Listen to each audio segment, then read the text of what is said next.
I guess we're Hello. live, right? The awkwardness of tech. Yes, we're live. I can see it now. Thank you for that great Okay. introduction. Thank you for having us. Thank you all the panelists for being here. Great, they were introduced already. Yeah, we talked about what is the metaverse in the pre-discussion, and I think we should continue to do it. Although the intro was, close to perfect. So, Dirk, I'll put you on the spot immediately, right? What is there to add to what is the metaverse? And even if you repeat it, because I guess there's so many people still nagging around what it is. So I think we should spend the right time on trying to define it. Dirk, what's your take on it? Right. Yeah. Here we are at Upland, right? We're the Earth's metaverse. We always try to keep things very simple. And basically what we say is the Earth is like a parallel world where you assume one or multiple identities, right? And it's actually something where you do things, where you experience things and where you own things. So that is also especially where you own things, which is kind of new because with all the blockchain technology and everything around it. When you think about it, Web 1.0, which basically was a copy of websites, right? Then you had Web 2.0, which was about social media, was connecting with people. Web 3.0 and the metaverse, very often, at the same, mentioned at the same time. It's basically it's about this experience thing. It's about community. That's what the metaverse is about. Sounds exactly like a video game, what you're explaining. So where's it different to World of Warcraft or Roblox in the end of the day, right? Everything you just said, you to some extent do there. But what is missing? So I think what is missing. So since we're thinking very blockchainy here, we're thinking the whole idea about ownership, and that is what when you think about the games, let's say which have been around for a while, Minecraft, all these games, right? You can play there, but all you can do is extract basically the entertainment value out of it. What you cannot do is extract monetary value back out of it. But when you, because in blockchain we always say it's true ownership. What does it mean?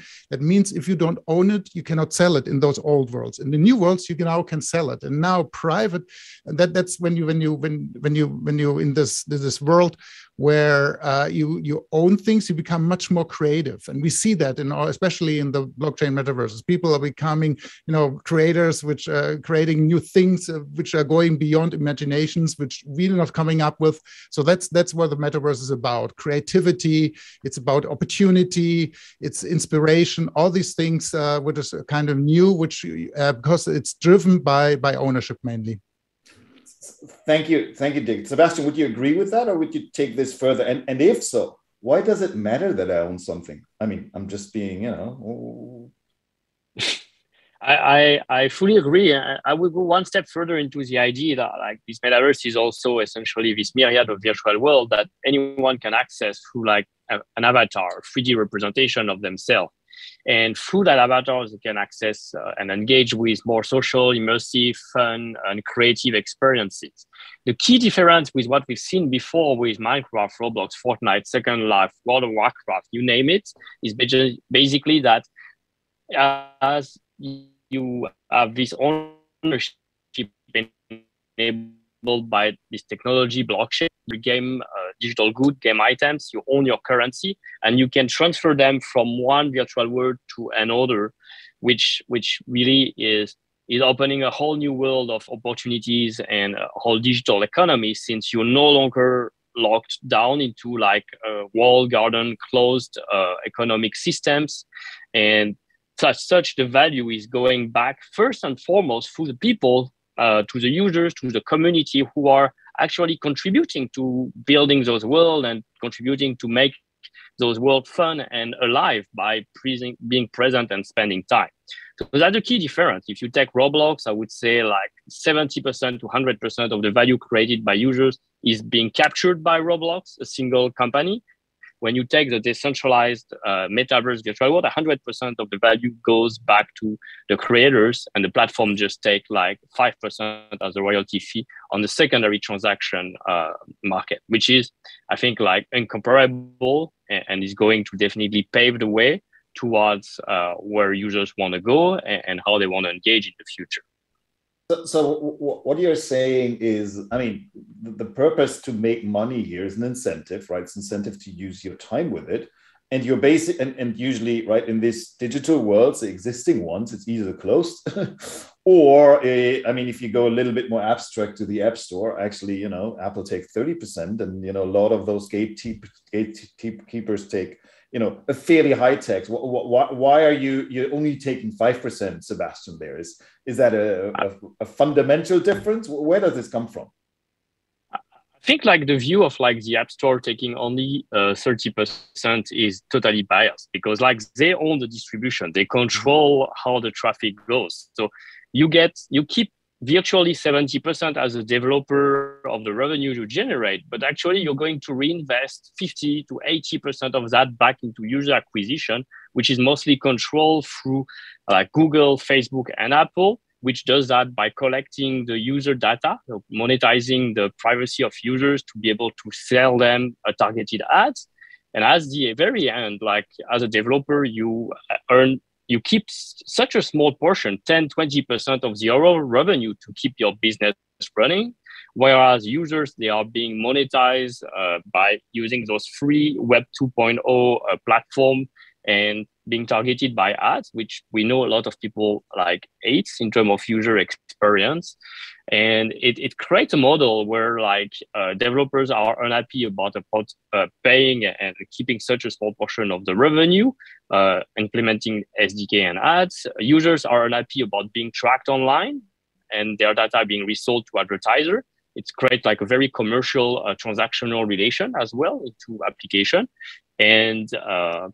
And overall, I think like what Web3 is doing is much more than just monetization. It's bringing back the core of the user experience, the fun, the engagement, and the respect of the user privacy by giving them back control of their data. And monetization value is a side effect of it, but it's a key one as well. So, I mean, ultimately, all those businesses, including yours, trying to make money, right? So it's a commercial entity. But is your theory there then, because the scale is going to be so much bigger, you can take a lower share, and that is kind of the approach, or how would you know, what is your incentive to make it more open and cheaper? I think like once you understand like content can hold value, and like the more utility you add to the content, the more like people are ready to like exchange with each other and potentially make it grow in value by developing more application services, etc. around it. Like you're less into like a content treadmill of trying to sell like very perishable consumable good and monetize it on the one time, but you're more optimizing towards like creating more value for your users and enabling more like transaction between each other, which ultimately is creating a better distribution of value between the different users. So rather than one platform capturing most of the revenue, you now have like all the actors within a certain ecosystem, creators, players, developers, operator of the platform that are sharing that value that's generated. We've seen that in the physical real world, like having like second-hand product that can be exchanged between users have helped it tremendously, like eBay, all the crowd sharing economy, or like console, saying like console game multiple times. And now it is definitely possible into the digital world and in the metaverse. And we're starting to see already businesses like OpenSea or Xfinity, which earn more into just the collection of those secondary royalties, and finally break through among the top 10 top grossing game company in the world in the matter of a year or two, with a fraction of the user base than previous game and operator had.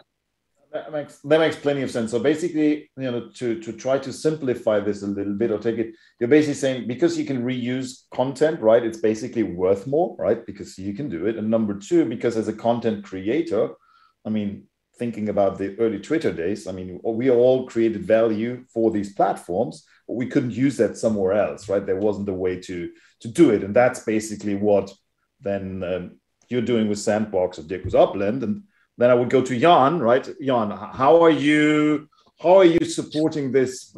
I would say from an infrastructure perspective, but correct me if that's wrong. No, that's correct. I think for us, the most important thing, our mission is to make it accessible for mainstream users. I think everyone here is kind of a crypto native. We've been in the blockchain space for a few years. But what we want to do is to make that digital world or the metaverse accessible for everyone. And you cannot expect everyone to understand the different blockchains, the different digital assets living on those chains, to have a MetaMask, to go to OpenSea, connect their wallets and stuff like this. So with Venly, we provide the technology to make it possible for projects like the Sandbox, for instance, to onboard those gamers, those users. And now we've been very much talking about gaming and metaverse, but gaming is very innovative, so they are first into the metaverse. But in the future, we're going to see communities, you're going to see art, you're going to see education in a metaverse, and to be able to onboard the masses, there we are as Venly, we are the tools to make it possible to have them all in the metaverse, let's say. Understand. So the metaverse are communities and different things. Dirk and Sebastian are doing games. Dirk, would you agree on that? Is Upland a game actually after all? Well, we started out as a game where we said we were a property trading game, but today we're way more than this, right? We see us more self like a platform, right, where different stakeholders are coming together. You have like creators, we have brands who are coming into the metaverse, and last but not least, of course, you have the community, right, who are creating lots of things. And we actually would like to subsume that we're creating a new space for, let's say, entrepreneurs. Right. So anyone can become an entrepreneur. You can be a brand and create new business models in the metaverse. You can be an individual, like a creator, something, or like in Upland, what we just launched is what is called Meta Ventures. People will start and operate businesses in Upland, selling or reselling other things to other players, and eventually make money. So we have the first players who are saying, I'm going to quit my daytime job. I'm just going to make money in Upland. So that's what's changing. And this is also maybe interesting for sports, because I think sports, you have to embrace much more community, much more your fans in the terms of sports, and get them much more involved, because actually the younger fans, they actually they expect that, right? And it's not like, like in the old days, they're expecting that you have a Facebook presence. In the future, people want to go maybe to your virtual stadium and experience before the game something, what you're doing as a sports club. And I think that's what's going to be very relevant for this for this audience here. So super cool. Thank you so much, Guillermo. How do you come into place here, right? Because we're coming from games, building the infrastructure. So yeah. Totally. So actually, my previous job was at La Liga, right? I was working for 5 years at La Liga. And there I got to talk to many different clubs, leagues, federations. And now that I recently joined Hype, we are talking also to other different sport properties. And the main topics that we talked about is how these clubs can get more revenues, how can they increase their fan engagement, and also another point that Dirk just mentioned is also how are we going to reach younger audiences, right? Are they in the same platforms that we are communicating? Are we communicating in the right way? So basically here, through the metaverse, what we are trying to do is how can we give an answer to all these questions that these clubs have? I want to increase my revenues, I want to increase my fan engagement, and I want to reach these younger audiences. And here we have examples with the metaverse, like for instance, it is as simple as create, for instance, a 24/7 digital museum, a shop where anyone, anywhere in the world, at any time can buy a ticket to enter into your shop, into your museum, and interact with your brand, right? So suddenly it opens like a new era of many assets that you can interact with in order to get your objectives. So, I mean, it's all those connected communities where you can, interact in between, basically, right? And a lot of them start as games and then become something more. Adam, you are one of the biggest, or representing here, one of the biggest brands in the world. How are you interacting with it? And even though, what is your expectation for the future? Sure. Well, first of all, we have so many brands that are now digging into this space. So, over $20 billion brands at PepsiCo. We know that the challenge we face every day as marketers is to fight apathy. We're trying to battle to make sure we keep our brands relevant. And the first thing you need to do to be relevant is make sure your brands show up where people are living their lives. We believe that increasingly people are going to be living their lives more and more in this, digital space, this next evolution of the internet, the immersive internet, where people are able to not just work and play, but now then they can create, they can shop, they can sell and transact. So our expectations that this becomes a great place for us, for our brands to show up so that we can connect with these communities that are essentially this aggregated enthusiasm, these pockets of consumers that have these passion points where we can show up and find ways to enhance that fan experience. And particularly in sports, there's really no better, I think, expression of that, aggregated enthusiasm than sports fans. And so we feel that there's a great opportunity to marry what's happening with the metaverse and this fan passion that we've always been part of in more traditional sports, and find ways to help those fans express that fandom. Because at the end of the day, the metaverse, what I feel one of the most powerful drivers of the metaverse is this idea of self-expression. It empowers the community, then, is basically what you're saying, right? So, I mean, okay, I think I got it now, mostly or partly. Where will this go? And let's let's rewind, start with where we began. Sebastian, I mean, is it wrong if I say we're day zero in the metaverse? And when do you see this? Let's call it really happening, and really, I mean, at scale and not at best. Yeah. Like you were saying pretty much early on, like Sandbox started with gaming, but we're really expanding towards like all form of entertainment.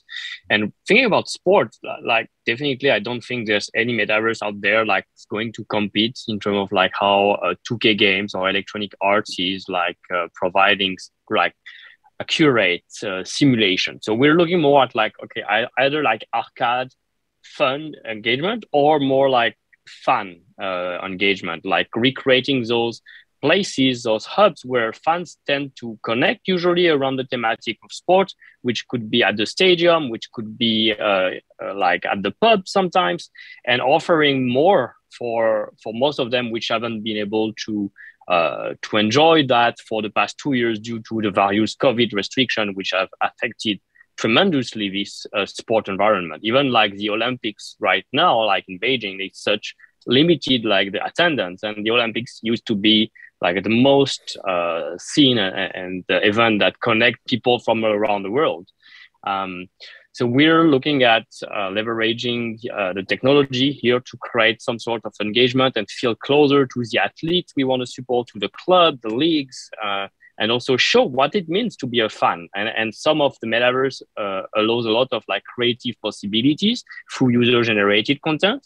When you're in a stadium, like you can feel that energy, you can feel that creativity of like how the fans are expressing and cheering toward like the different athletes they support. And I hope that like we can provide a place for them to express and keep on going that effort, and even bring on fans from all around the world, because now like even football club, etc., are very global. Like PSG football club has fans in MENA region, in Asia, in Korea. It goes beyond just the locality anymore.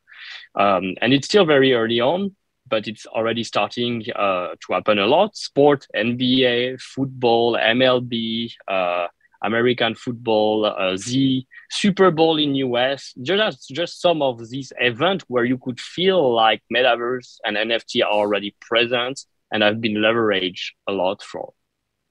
Excellent. Can I build on that for a second? Because one of the things that we saw about a year ago, we dove in, we did a pilot, and little did we know how fast the whole metaverse was going to take off as we head into this year. It kind of helped us set the stage for what we wanted to do. We did a pilot with Green Park Sports and NBA, and to Sebastian's point, there's this need for fan expression out there. And what that allowed us to do, it was a metaverse that allowed fans to, battle to show their fandom by playing different games, answer different trivia questions. They'd collect Fanergy, which was the form of currency that they would collect. And then they could use that, trade that in for virtual fan merchandise. And what we saw was, wow, this was a behavior that we think is going to continue and get bigger and expand across other metaverses, much like we saw these traditional teams a few years ago start to buy now esports teams, right, as alternative source of revenue and additional ways to connect to fan bases. Now it's going to be, how do you connect to these? How do you create these metaverses that will allow more fans to go deeper in engaging with their sports fandom? That makes plenty of sense. Maybe, yeah, go ahead. Yeah. Yeah, I think maybe one very concrete example, right? Connecting to what Adam just said, it's, like in Upland, we always say, there's a context. There is, it's a geolocation, because Metaverse is some kind of location every time, right? Upland is based on the real world, so for us it's easy. And then, and then you have, of course, the gamification. So very concrete examples. So we're working, for instance, with the NFL Player Association, and instead of just doing drops and just selling NFTs, which is kind of boring, right, in a certain sense, we gamify it, right? So right now what you can do is you can purchase 3D assets, like a 3D jersey or something, and then once you purchase that, we call that NFLPA legits, you start accumulating, we start collecting, computing a fan score for yourself, right? And when you have a certain fan score on the day of the game, which is, so this is gamified, right? Leaderboards and so on. And now on the day of the game, which is obviously the context, the game, you go into the stadium with its geolocation, you can stand in line, and then you get a special, excuse me, a special NFT because you're up in the line. So that's exactly, how you engage people, and, they're excited before, during, and after the game, they can do and engage around your brand. And you can easily also, this is not just relevant for sports brand, it's also relevant for just regular consumer brands. Just imagine someone drinks, maybe use the example of PepsiCo, right? And you get a special power now to do something within the metaverse. I think this panel is perfect, because what we are seeing here, first of all, Ralph, you said that we are maybe in the phase 0, right, of the metaverse. Sebastian answered that question before. And actually, we also have to think where the metaverse is going, right? As we said before, the way I see it, it's a full integration between the physical and the digital world. Whereas right now we are talking about mainly online platforms, right? So here we are talking about where we are now, where the metaverse is heading.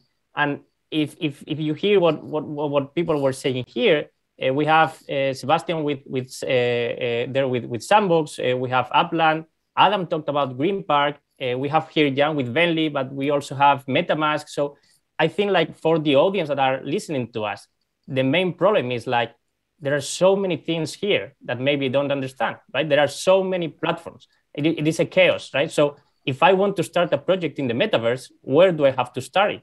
Do I have to do it with Dirk in Upland? Do I have to go with Sebastian? Do I have to go to Decentraland?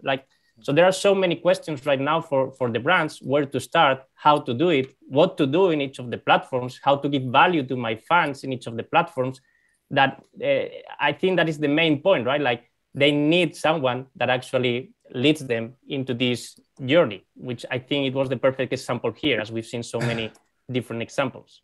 Exactly. That's so true. Yeah. Go ahead. Fully agree. And Jan, I mean, go to you. You're giving the infrastructure. How does discovery work there? Because, I mean, exactly where you're going, Guillermo, right? Yeah. How do I find my community or this community? Or, I mean, we know Dirk and Sebastian now. We know where to find them. But, what about all the other ones? Yeah, that's a good question, and I think that comes back to what you said. Ground zero. We're not in ground zero because a lot of things are being built already. A lot of concept has been adopted, like ownership and digital ownership. But when it comes to for brands, when they make their first steps in the metaverse, and now most brands are testing, are touching grounds, or are doing NFT drops to have like an initial feedback from their audiences. Some brands are being built up straight within the metaverse, like Artifact, I would say. And then the other brands, the ones that will still need to come to the metaverse, they're more like looking at what the other brands, what competitors are doing, and looking at good cases, looking at bad cases. And here in Belgium, because we're a Belgium-based company, we have a big football club that did an NFT drop, and they got a lot of backlash by their supporters because they said, "Hey, this is like another cash grab. You want to get money from us?" And they just, took the wrong approach, not educating their fans and their community. So all of those learnings will help all the brands building into the metaverse. And then I think to get a good guidance when you are building stuff and when you're digitalizing your assets and building NFTs or having a token combined with your football club or whatever other project, then you will need to build upon a blockchain technology or a blockchain network. Like for the Sandbox, started building on Ethereum and then migrating to Polygon.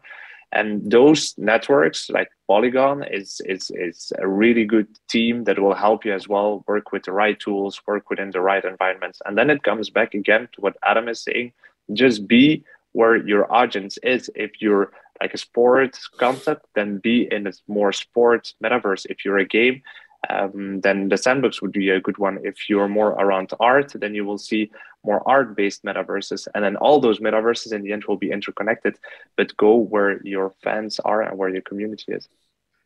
You know, showing up in the right way, Jan, you talk about showing up in the right way. That's one of the things we really struggled with. Being a big company, we wanted to make sure that as we participated here, we did it in the right way and it didn't feel like a cash grab. It felt like a way to connect with people in an authentic way. And, you know, Guillermo, you talked about just this overwhelming place to be in where you don't know what to do, who to partner with. So finding someone that really understands the space is important for us.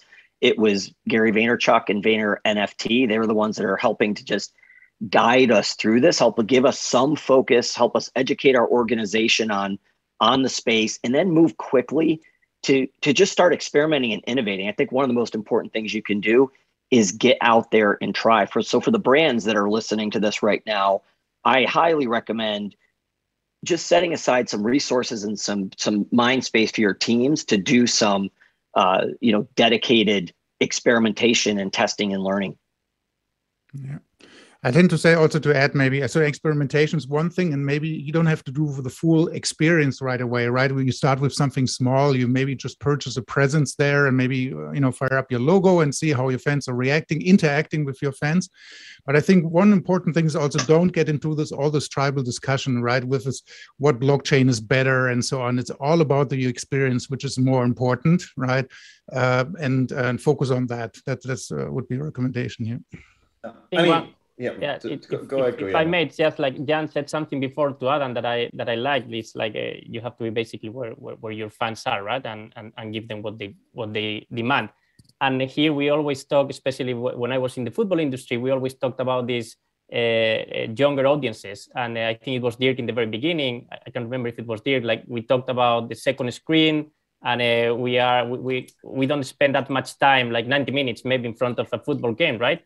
But if we talk about the younger audiences, where people say they have a shorter attention span, then how long do you spend in Fortnite or League of Legends, right? So it's not the, and you are the expert there, Ralph. I don't want to get into your area, but basically it's like maybe the sport properties are not giving the right content or in the right way or in the right platform. Therefore, it's not that younger audiences have shorter attention span. They are not receiving the right content or not the right way or not the right platforms. That's why I think the metaverse here is an answer, right, for that. Yeah, we haven't spent any time talking about it, but I mean, what everyone said here is obviously the metaverse is an active experience, versus watching sport always is a passive experience. And what you said, Guillermo, about attention span has obviously a lot to do with that, right? So if it's interactive, then I simply can't spend much more time on it because my brain is obviously interacting in a different way about it. So good question. I'll put on the table, right? The interactiveness of this. I mean, we said it's community and where you meet, and meeting is interaction, but we mixed gaming into it, where kind of most of it started, and I'm not trying to make a case for gaming, but it goes beyond it, is the interactiveness. It's a central piece of it, right? There's no metaverse strategy without interacting with your customer. Would that be correct? First of all, I wouldn't call them customer. I think like customer is a very wrong term here. Like it implies a lot of transaction, commerce, and trying to monetize. I think here, like, it's really about fans and rewarding engagement, offering value rather than trying to extract value from them first and foremost. The second thing I like to add here is like metaverse and virtual world enable a new level of ubiquity. So you can be watching the match on your TV while you're still with your avatar into a virtual world and like following the live action while you're connecting and chatting with others, and using new form of expression as well to like just signify your joy or anger maybe or other sentiment that the sport creates in you. And this is something that I find it's pretty fun so far, and it's still, as we mentioned before, early days to find out like how we generate more engagement, more reward from that loyalty, and that well, the tools and the technologies enable us to. Yeah, I think maybe to add that, I second that completely. And what is important is it's not, don't think top down, we have to tell the fans what to do. It's really bottom up and empower them. That's what the metaverse is about, right? And let's, I mentioned before, right? Maybe you don't want to run the fan shop, right? Maybe you want your fans to run your fan shop, right? And engage. So they will be so much more creative. Give them a little bit of your, let's say, your IPs, and they can remix it and they come up with new things, right? That's what the metaverse is about. And, you know, this endless amount of creativity. The gamification, what you said, Ralph, I think it's crucial, because I think it's very easy to, if you open as a club or as a league, if you open anything in any of the platforms, or you create your own, let's say, metaverse, it's not the right way to say it, but let's say you create your own metaverse or you join an existing one, I think it's very easy that people just go and try it for the first time. But how are you going to get them back to your place once again, the day after, and the day after again, and the day after again, right? So gamification here is, for me, it's a key element.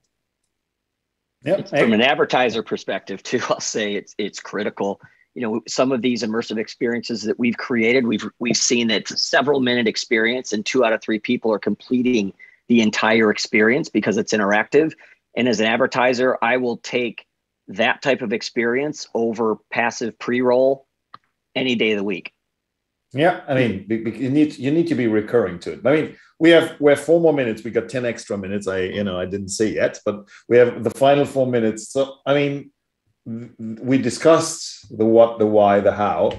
Why now would be my question. You know, why is it now the time to engage with the metaverse and not in a year or 2 from now? And I mean, let's start with you, Adam, and then let's give it to the group, and then we can wrap it up.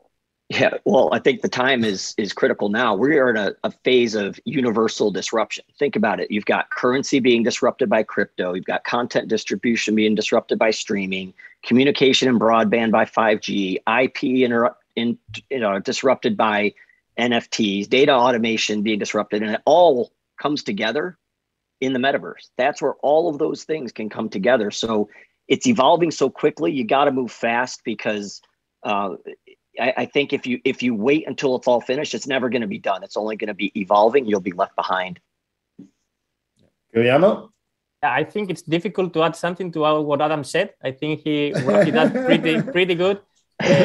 I think it's just like, basically it's the time now to join. And obviously it's coming back to what I said before. Maybe the main problem for the brands not to join, for the clubs, brands, and so on, is that they don't know how to, right? So that's why they have to come to, in this case, companies like Hype, in order to help them through all the process, right? So obviously the moment is right now, as Adam said.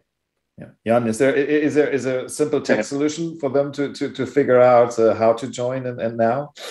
Well, how to join, maybe not, but the tools we definitely have the tools to onboard the masses with wallets, with marketplaces, with APIs, etc. But I think that the crypto community, because I'm talking crypto maybe, but the crypto or the blockchain community and the metaverse community as well is like a very open community that likes to help other people.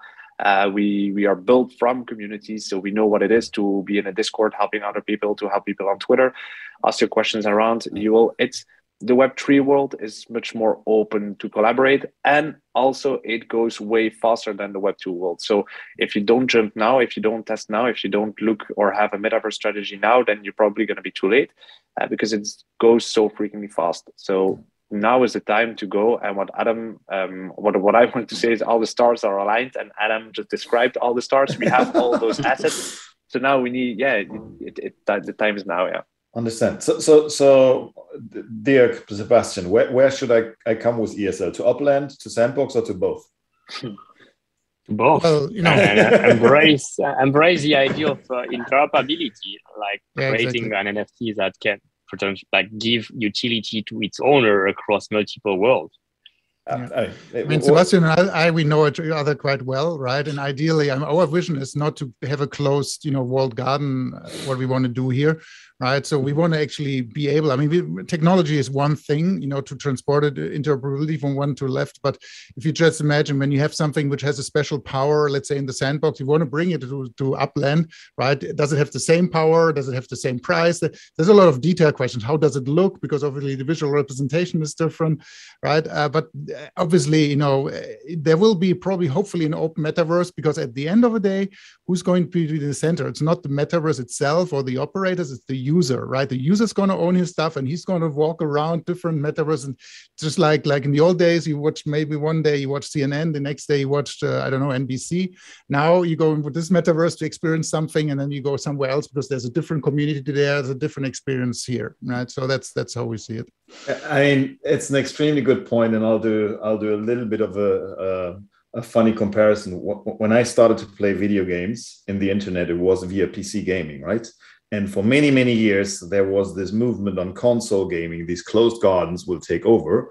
But PC gaming actually prevailed and survived, and next to mobile gaming, which is a different beast, but is still the biggest way of traditional stationary gaming. And I think what I'm excited about personally about the metaverse, exactly what you said, the interoperability, the idea of the early internet to take something which I own, my chat server, my mailbox, my whatever, and I can use with many other people.